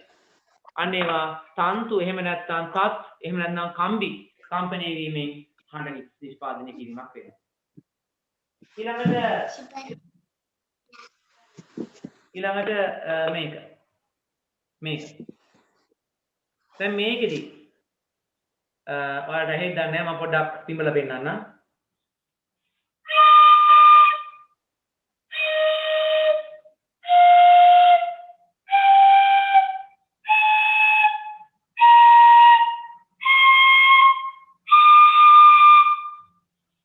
right මම මේ පින්බ කටින් එතකොට මේකෙදී කම්පණය වුණේ වාතය මේ වායු කඳක් කම්පණයලා තමයි මෙන්න මේ බටනලාවේ ශබ්දය. ඔය බටනලා විතරක් නෙමෙයි හොර නෑව ඊළඟ හක් ගෙඩිය අර කොම්බුව කියලා තියෙන මෙහෙම පූස් ගාලා මෙන්න හක් ගෙඩිය තව කැලලක් හයි කරපෙන්න ඒ ඔක්කොම මේ වගේ වායු කඳක් කම්පණය වීමෙන් තමයි නිෂ්පාදනය වෙන්නේ. ඊළඟ ඔයාලා දන්න දැකද බෙරය රබාන අන්න ඒ වගේ ලොකු පටලයක් තියෙනවා. ඒ පටලය කම්පණය වෙනකොට තමයි හඬ නිෂ්පාදනය වෙන්නේ. එහෙනම් ඔන්න ධ්වනි ප්‍රභව ප්‍රධාන ආකාර තුනක් තියෙනවා. එකක් තමයි පටලයක් කම්පණය වීමේ ශබ්දය ඇති කරන ධ්වනි ප්‍රභව. තව එකක් තියෙනවා මේ වගේ වායු කඳක් කම්පණය කිරීමෙන් ශබ්දය ඇති කරන ධ්වනි ප්‍රභව. ඊළඟට තියෙනවා තන්තු එහෙම නැත්නම් දඬු ශබ්දය ඇති කරන ධ්වනි ප්‍රභව තියෙනවා. හරි. එහෙනම් ධ්වනි ප්‍රභව ටික ඉක්මනට අපි ලියාගමු. ලියාගෙන එක එක ධ්වනි ප්‍රභවයේ ශබ්දය වෙනස් වෙන ආකාරය, ශබ්දය වෙනස් කරගන්නේ කොහොමද? සංඛ්‍යාතය වෙනස් කරගන්නේ කොහොමද? ආන් එක අපි ඉක්මනට බලමු. හරි ඉස්සෙල්ලා අපි ලියාගමු එහෙනම් ධ්වනි ප්‍රභව මාතෘකාව තමයි ධ්වනි ප්‍රභව. ධ්වනි ප්‍රභව අර්ථය ලියාගන්න. ධ්වනිය හේවත් ශබ්ද නිපදවන උපකරණ ධ්වනි ප්‍රභව ලෙස හැඳින්වේ. එයාට ආකාර තුනක් තියෙනවා. එකක් පටල කම්පණය වන, දෙවෙනි එක වාකඳක් කම්පණය වන, තුන්වෙනි එක තන්තු එහෙම නැත්නම් දඬු කම්පණය වන. ඔයාලට පේන්න තියෙනවා පළවෙනි එක පටල කම්පණය වන බෙරය ඔයාලට රූප සටහන පෙන්නන්න තියෙනවා. ඊළඟට වාකඳක් කම්පණය වෙන එකට වාකඳක් කම්පණය වෙන උපකරණේ පේන්නම තියෙනවා. ඊළඟට තන්තු එහෙම නැත්නම් දඬු කම්පණය වෙන අවස්ථාව පේන්න තියෙනවා. දැන් ඔන්න ඔයාලට හරි සර්. උදේ නැගිටින පස්සේ ඔයාලට ඇහෙනවා ලේනු කෑ ගන්න සද්ද. ඊළඟට කුරුල්ල කෑ ගන්න සද්ද ඇහෙනවා. කැලේකට ගියොත් රැහැයෝ කෑ ගන්න සද්ද ඔයාලට ඇහෙයි. ඒකම දියැලක හඬ වල ඇහෙන්න ඉඩ තියෙනවා. ඊළඟට අහසේ ගෙරවුම් හඬක් ඇහෙන්න ඉඩ තියෙනවා. හරිද? ඔයාලා ටවුන් එකක නම් ඉන්නේ. ඔයාලට වාහන වල හෝන් ශබ්දය, රථ වාහන නලා ශබ්දය, ඊළඟ මෝටර රථ වල ශබ්දය. ඒ වගේ විවිධාකාර හඬවල් ඇහෙනවා. එතකොට මේ සමහර ශබ්ද මොන හොඳට අහගන්න. සමහර ශබ්ද ඇති වෙන්නේ මිනිසා විසින් නිෂ්පාදනය කරපු උපකරණයක් වගේ. සමහර ශබ්ද ඇති වෙන්නේ මිනිසා විසින් නිෂ්පාදනය කරපු උපකරණයක් වගේ. සමහර ශබ්ද ඇති වෙනවා ස්වභාවිකවම. දැන් බලන්නකෝ දැන් අපි මෙහෙම කිව්වොත් මිනිසා විසින් ඇති කරන ශබ්ද કૃතිම ශබ්ද වේ කියලා සමහරු කියන. එහෙම කිව්වොත් දැන් මම කතා කරනවා දැන් මමත් මිනිස්සෙක් මම ඇති කරන ශබ්දයක් නේද? එහෙම නෙමෙයි අපි කියන්නේ මොනක මොකද්ද? මිනිසා විසින් නිෂ්පාදනය කරන උපකරණ මගින් ඇති වෙන ශබ්ද. අනේ ඒවට අපි කියනවා કૃතිම ශබ්ද කියලා. එතකොට අපි ගත්තොත් එහෙම වර්ෂාවේ හඬ ඒක કૃතිමද ස්වභාවිකද? ස්වාභාවික ශබ්ද ස්වාභාවික හා? ස්වාභාවික ස්වභාවික ශබ්ද එතකොට ගුවන් යානයක හඬ ගුවන් යානයක හඬ කෘත්‍රිම ශබ්ද ගුවන් යානයක හඬ ඒක કૃතිමයි. ඔව් ගුවන් යානයක හඬ કૃතිමයි. එතකොට මට කියන්නකෝ කොට්ටෝරුවේ ගහට කොටන શબ્දයක් තියෙනවා. ස්වභාවික ස්වාභාවික ඒක උපකරණයක් මොකුත් නෙවෙයි නේද? ඒක ස්වභාවික શબ્දයක් විදිහට අපි ගන්නවා. ඔව් අකුණු ගන්න හඬ ගෙරුම හඬ අතිඤ්ඤා කරලා පුපුරන හඬ કૃතිම શબ્ද. કૃત્રિમ શબ્દ કૃතිම શબ્દ වෙන්න පුළුවන්. ස්වභාවික શબ્ද වෙන්න පුළුවන්. හරිද? કૃතිම શબ્දයක් වුණා. ස්වභාවික શબ્දයක් වුණා. මේ හැම શબ્දයක්ම ඇති වෙන්නේ එක්ක පටල කම්පණය වෙලා, එක්ක තන්තුවක් එහෙම නැත්නම් දඬු කම්පණය වෙලා, එහෙම නැත්නම් වාකඳක් කම්පණය වෙලා. ඔය තුනෙන් තමයි සිදු වෙන්නේ. કૃතිම શબ્දයක් වුණත්, ස්වභාවික શબ્දයක් වුණත් ඇති වෙන්නේ එක්ක වාකඳක් කම්පණය වීමෙන්, එක්ක පටල කම්පණය වීමෙන්, එහෙම නැත්නම් තන්තු හෝ දඬු කම්පණය වීමෙන්. දැන් ඔන්න බලන්න මගේ කටහඬ, මම කතා කරන හඬ, ළමයින්ගේ හඬ මේක ස්වභාවික શબ્දයක්ද કૃතිම શબ્දයක්ද? ස්වාභාවික શબ્દ ස්වාභාවිකයි. හැබැයි මගේ කටහඬ ඔයාලට දැන් ඇහෙනවා. ඒක ඇහෙන්නේ මොකෙන්ද? වාකඳෙන් මගේ කම්පණය වීම නෑ. මගේ හඬ දැන් ඔයාලට ඇහෙන්නේ කොහොමද? කොතනින්ද ඇහෙන්නේ ඔයාලට? ඔය ෆෝන් එකේ දුරකථනයෙන් ඔය ඔයාලට තියෙන ලැප්ටොප් එකෙන් එහෙම නැත්නම් ටැබ් එකෙන් එහෙම නැත්නම් ෆෝන් එකෙන්. එතකොට ෆෝන් එකේ මගේ කට තියනද ඔතන? ස්පීකර් අනිත් ස්පීකර්. එතකොට ස්පීකරෙන් නිකුත් වෙන හඬ. ඒ හඬ ස්වභාවිකද કૃතිමද? કૃત્રિમ ඒක કૃතිමයි. දැන් බලන්න ඔයාලගේ රේඩියෝ එක ළඟට ගිහිල්ලා බලන්න. රේඩියෝ කියන්නේ ස්පීකරේ තියෙනවා කඩදාසි ගොට්ටක් වගේ එකක්. පටලයක්. ඒ පටලයේ කම්පණය වෙලා තමයි හඬ නිෂ්පාදනය වෙන්නේ. බලන්න එතකොට දැක්කද? ගුවන් විදුලි යන්ත්‍රයේ රූපවාහිනියේ පටලයක් කම්පණය වෙලා තමයි හඬ නිෂ්පාදනය වෙන්නේ. එතකොට අර ඔයාලගේ බයිසිකලේ බෙල් එකට යන ටිලින් ගාලා අහන එක. ඒකේ මොකද්ද කම්පණය වෙන්නේ? ඒකේ පටලයක්ද? ඒකේ තන්තු ඒකේ ගිටාරික වගේ කම්බි තියනවද? නෑ ඒක ලෝහ කුට්ටියක් තියෙන්නේ. ඒකේ තියෙන ලෝහ කුට්ටියක්. දැන් බලන්නකො ගන්ටාරෙත් එහෙමනේ ලොකු ලෝහ කුට්ටියක් තියෙන්නේ. එතකොට දඬු කම්පණය වීමෙන් මේ තාලම්පට ඊළඟට සිම්බල් එක ඒක මේ ඝන ද්‍රව්‍ය දෙකක් එකට ගැටලා තමයි ඒක શબ્දයක් වෙන්නේ. ඒ ඔක්කොම මොන શબ્දද? ඒක ස්වභාවික දේවල් કૃතිමද? කෘත්‍රිම ඒ શબ્ද ඔක්කොම අපි හඳුන්වන්නේ કૃතිම શબ્ද කියලා. ඒ શબ્ද සියල්ලම හඳුන්වන්නේ કૃතිම શબ્ද කියලා. එහෙනම් දැන් ඔන්න ඔයාලා දන්නවා ස්වභාවික શબ્ද කියලා කොටසක් තියෙනවා, કૃතිම શબ્ද කියලා කොටසක් තියෙනවා. හරිද? එතකොට මේ ස්වභාවික શબ્ද ගත්තොත් එමාල් දන්න මීමැස්සෝ යනකොට නිකන් ගාලා අමු શબ્දයක් නේ ගුමු ගුමු හඬ කියලා කියන්නේ. මීමැස්සන්ගේ ගුමු ගුමු නාදය. ඒක කොහොමද ඇති වෙන්නේ?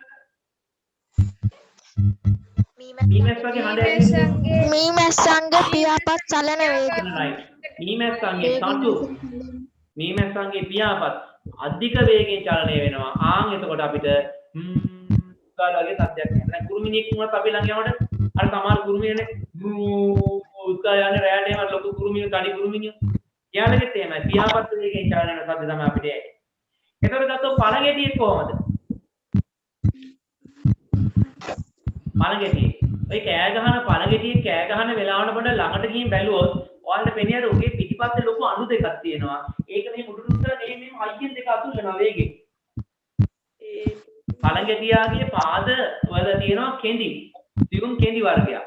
එක පාදයක තියෙන කෙඳි අනිත් පාදයෙන් මෙහෙම අතුල් වෙනවා. කිරි ගාලා හද්ද එන්නේ. පණගෙඩිය කෑ ගහනවා කියලා කරන්නේ කටෙන් නෙවෙයි කෑ ගහන්නේ.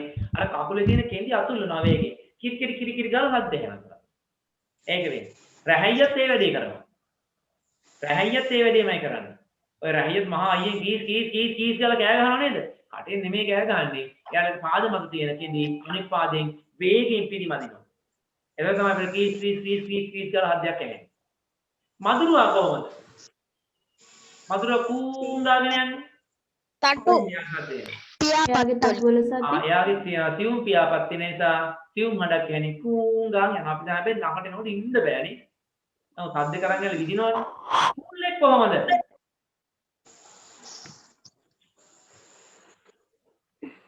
කුරුල්ලෙක් උගුරේ සොරතන්තු කම්පනය. ඔව් කුරුල්ලන්ගෙත් එහෙම. එයාලට පුළුවන්කම තියෙනවා නේද? එයාලගේ තියෙන සොරතන්තු කියලා කියන බල්ලෙක් ගත්තත් එහෙමයි.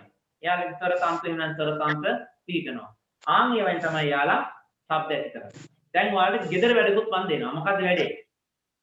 පොඩි අභ්‍යාසයක් දෙනවා. ඔයාලා කරන්න ඕනේ වගුවක් හදලා ඒ වගුව එක පැත්තකට දාන්න ඕනේ કૃතිම ශබ්ද 10ක්.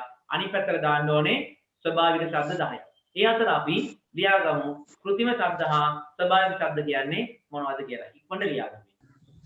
ලියා ගන්න මේ ටික ඉක්මනට. કૃතිම ශබ්ද මෙන්ම ස්වභාවික ශබ්දද ඇතිවන්නේ තත් දඬු හෝ පටල හෝ වාකඳන් හෝ කම්පණය වීමෙනි.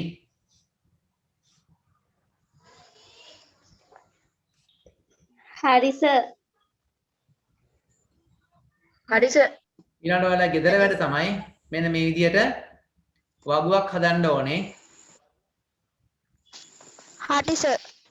මේ වගේ වගුවක් કૃතිම ශබ්ද ස්වභාවික ශබ්ද කියලා වගුවක් හදන්න ඕනේ.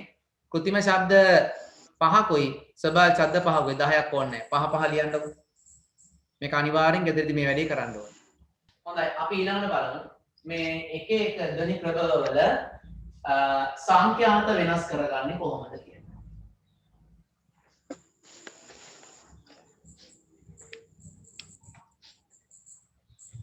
එක් එක් ධ්වනි ප්‍රබලවල සංඛ්‍යාත වෙනස් කරගන්නේ කොහොමද කියලා අපි බලමු. හරිද? සංඛ්‍යාතයේ අඩු ශබ්ද හා සංඛ්‍යාතයේ වැඩි ශබ්ද කියන එක අපි පොඩ්ඩක් හුරු වෙන්න ඕනේ. සංඛ්‍යාතයේ අඩු ශබ්ද සහ සංඛ්‍යාතයේ වැඩි ශබ්ද මොනවද කියලා අපි හුරු වෙන්න ඕනේ.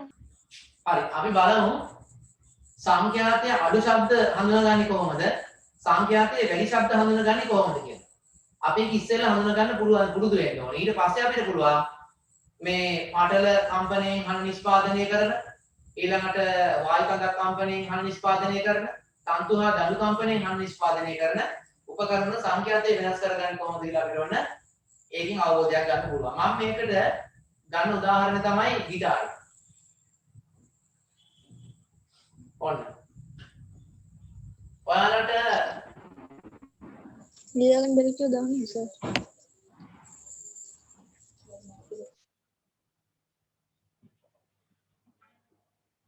ඔයාලට මේ গিitar එකේ මම සංඛ්‍යාතයේ අඩු ශබ්දයක් වාදනය කරලා පෙන්නනවා. ඊළඟට සංඛ්‍යාතයේ වැඩි ශබ්ද වාදනය කරලා පෙන්නනවා. හොඳයි. දැන් ඔයාලට හොඳට මේක ළඟට පේනවා. හරි. ඔයාලට පේනවා මෙන්න මේවා ඔක්කොම මහතයි කම්බිනේ. මේ කම්බි මහත බව පේනවද? මේ කම්බි ගොඩක් තියෙනවා. මේ කම්බි නේද?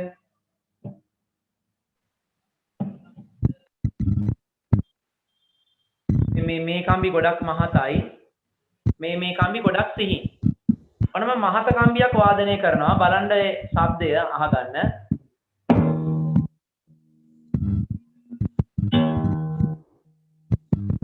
ටිකක් ගැඹුරු හඬක් නේද එන්නේ? අපි කියනවා ටිකක් බේස් වැඩි කියන ශබ්දය. බේස් හඬක් එන්නේ.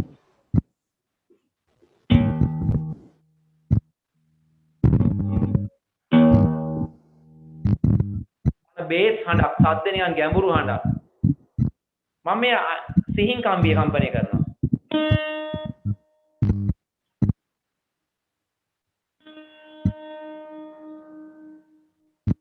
අන්න ඒ වගේ ශබ්ද වලට අපි කියනවා සංඛ්‍යාතයේ වැඩි ශබ්ද.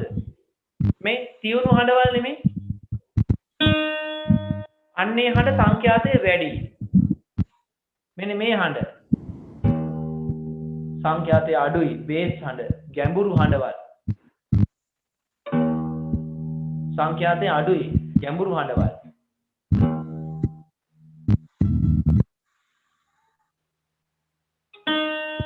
ඔන්න සංඛ්‍යාතය වැඩි තියුණු හඬවල් සංඛ්‍යාතය වැඩි තියුණු හඬවල් හරි දැන් සංඛ්‍යාතයේ වැඩි ශබ්ද හා සංඛ්‍යාතයේ අඩු ශබ්ද කියන එක හඳුනනවා නේද ඔයාලා? තේරුණාද? ඔව් සංඛ්‍යාතයේ වැඩි ශබ්ද හා සංඛ්‍යාතයේ අඩු ශබ්ද තේරුණාද? හරි මට මෙන්න මේක කියන්නකෝ. අර ඔයාලගේ ඉස්කෝලේ තියෙනවා බෑන්ඩ් කණ්ඩායමේ පඩි බෙරයක්. බේස් එක කියලා කියන්නේ බේස් ඩ්‍රම් එක කියලා කියන්නේ. කියන්නේ ලොකු ඩ්‍රම් එකක්. අර පඩි බෙරේ ඩිං ගාලා ගහන් යන්නේ. එතකොට ඒකේ ශබ්දයයි ඊළඟට අර මේ ඉනේ එල්ලගෙන ගහන්නේ කම්මැට්ටම ටුස් කාලා ගහන්නේ ඔය දෙක ගත්තොත් ඔය දෙකෙන් තියුණු හඬක් තියෙන කාටද කම්මැට්ටමේ තියුණු හඬ නම් ටින් ටින් ගාලා වගේ ඇහෙන්න ඕනේ තියුණු හඬක් තියෙන කාටද මම කියනවා කම්මැට්ටම තියෙන තියුණු හඬක් කම්මැට්ටම තියෙන තියුණු හඬක් එතකොට බේස් ඩ්‍රම් එක ඩින් ඩින් ඩින් ඒක නිකන් ගැඹුරු හඬක් නේ යන්නේ ළඟියමඩ පපුවට ගහනවා ඩික් ඩික් ඩික් ඩික් ගාලා ඇහෙනවානේ ඒක තියෙන ගැඹුරු හඬක් එහෙනම් මට කියන්නකෝ කම්මැට්ටමයි බේස් ඩ්‍රම් එක දෙක ගත්තොත් සංඛ්‍යාතේ වැඩි කාටද කම්මැට්ටමේ සංඛ්‍යාතය වැඩි ඔව් බේස් ඩ්‍රම් එකේ සංඛ්‍යාතය අඩුයි බේස් ඩ්‍රම් එකේ සංඛ්‍යාතය අඩුයි එහෙනම් මට කියන්න ඔන්න දැන් හොඳට මතක තියාගන්න කම්මැට්ටමේ සංඛ්‍යාතය වැඩි බේස් ඩ්‍රම් එකේ සංඛ්‍යාතය ගොඩාක් අඩුයි අරක කීන් ගාලා එනවා හරිද එතකොට මට කියන්නකෝ එහෙනම් දැන් ඔය බෙරවර දෙකම බෙරනේ බේස් ඩ්‍රම් එක කියන්නේ තඩි බෙරයක් කම්මැට්ටම කියන්නේ චූටි එකක් චූටි බෙර දෙකක් වගේ එකක් මට කියන්නකෝ පටලේ විශාල වෙනකොට ඒ කියන්නේ හමක්නේ තියෙන්නේ පටලේ විශාල වෙනකොට සංඛ්‍යාතය අඩු වෙලාද වැඩි වෙලාද අඩු වෙනවා සංඛ්‍යාතය අඩු වෙලානේ බේස් ඩ්‍රම් එකේ සංඛ්‍යාතය අඩුයි පටලේ විශාලයි කම්මැට්ටමේ සංඛ්‍යාතය වැඩි පටලේ චූටි නේද පටලේ චූටි අර ඔයාලා දන්නවා මේ තබ්ලාවෙත් තියෙනවා නේද මේ අර අතින් ගහන දෙකක් තබ්ලාවෙත් අර අතින් ගහන දෙකක් තියෙනවානේ එකක් මේ වගේ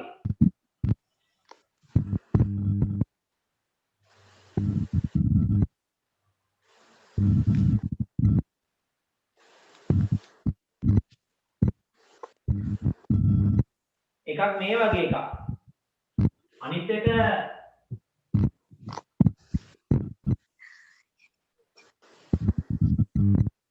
අනිත් එක මේ වගේ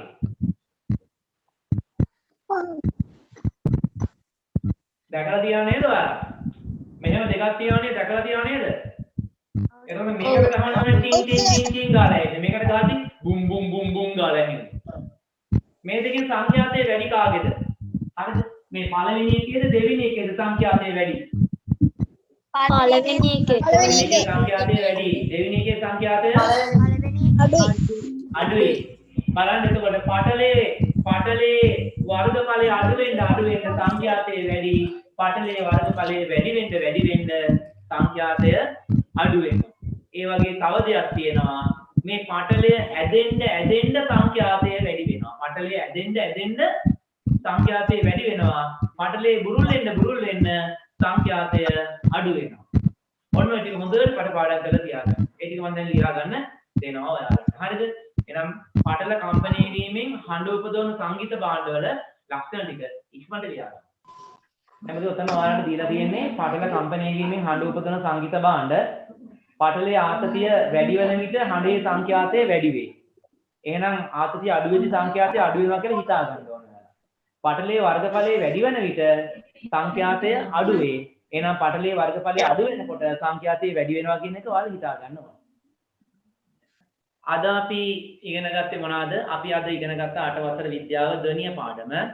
ධ්වනිය පාඩමේ අපි ඉස්සෙල්ලාම ඉගෙන ගත්ත ධ්වනිය කියන්නේ මොකක්ද?